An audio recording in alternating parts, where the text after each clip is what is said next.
If you hadn't heard about Anchor, it's the easiest way to make a podcast. Let me explain. It's free. There's creation tools that allow you to record and edit your podcast right from your phone or computer. Anchor will distribute your podcast for you so it can be heard on Spotify, Apple Podcasts, and many more. You can make money from your podcast with no minimum listenership. It's everything you need to make a podcast in one place. Download the free Anchor app or go to anchor.fm to get started.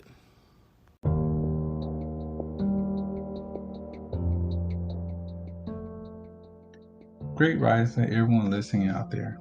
It's December 18, 2020, and I would like to welcome you to the King of Our Life podcast, hosted by myself, Son Soul X, and my two co-hosts, Soul Toucher the Poet and Phoenix. Today we bring you another segment of African American historical figure and places. Today I'm going to talk to you about Lewis Latimer. Lewis Latimer was an expert draftsman who joined Thomas Edison lab in 1884. He was also a skilled inventor and designed several improvements for the light bulbs.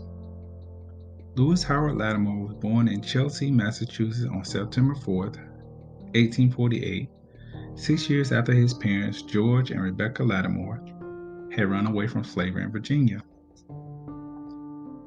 The Latimers had 3 sons and 1 daughter. Lewis Latimer, the youngest child, attended grammar school and was an excellent student who loved to read and draw.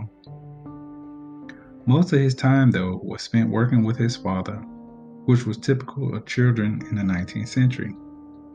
In 1880, Latimer began work as a mechanical draftsman for Hiram Maxim, an inventor and founder of the U.S. Electric Lighting Company in Brooklyn, New York. In his new job, Latimer was given the opportunity to become familiar with the field of electric incandescent lighting, an area in which there was fierce competition to secure patents. In addition to his work with light bulbs and lamps, he traveled to U.S. cities and abroad, supervising installation and production of Maxim equipment. In 1884, he was invited to work for Maxim's arch rival, Thomas A. Edison, in New York. An expert electrical engineer, Latimer's work for Edison was critical for the following reasons. His thorough knowledge of electrical lighting and power guided Edison through the process of filing patent forms properly in the U.S. Patent Office, protecting the company from infringement of his inventions.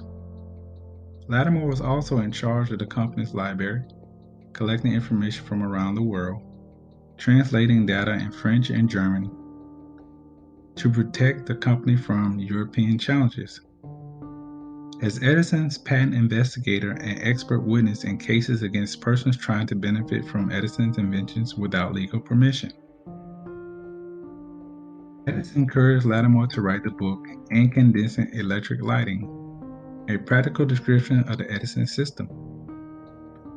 Published in 1890, it was extremely popular as it explained how an incandescent light produces light in an easy-to-understand manner.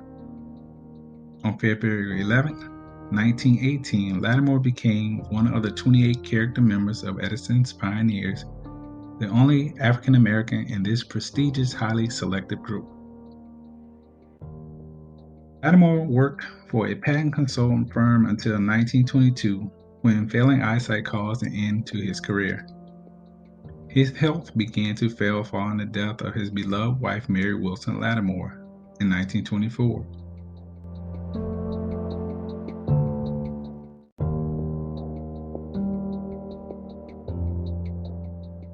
To cheer and encourage him to carry on, his children, 2 daughters, had a book of his poems printed in 1925 in honor of his 77th birthday.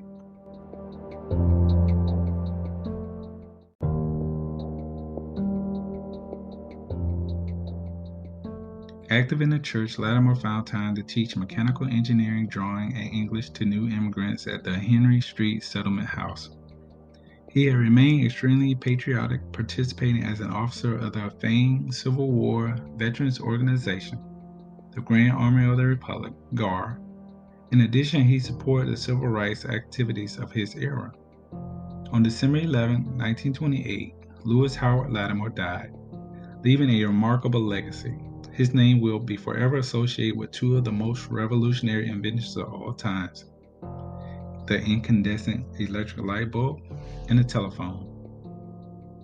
Again, we'd like to thank you for joining the King and I Life Podcast as we bring you another segment of the African American historical figure and places. Thank you and enjoy the rest of your day.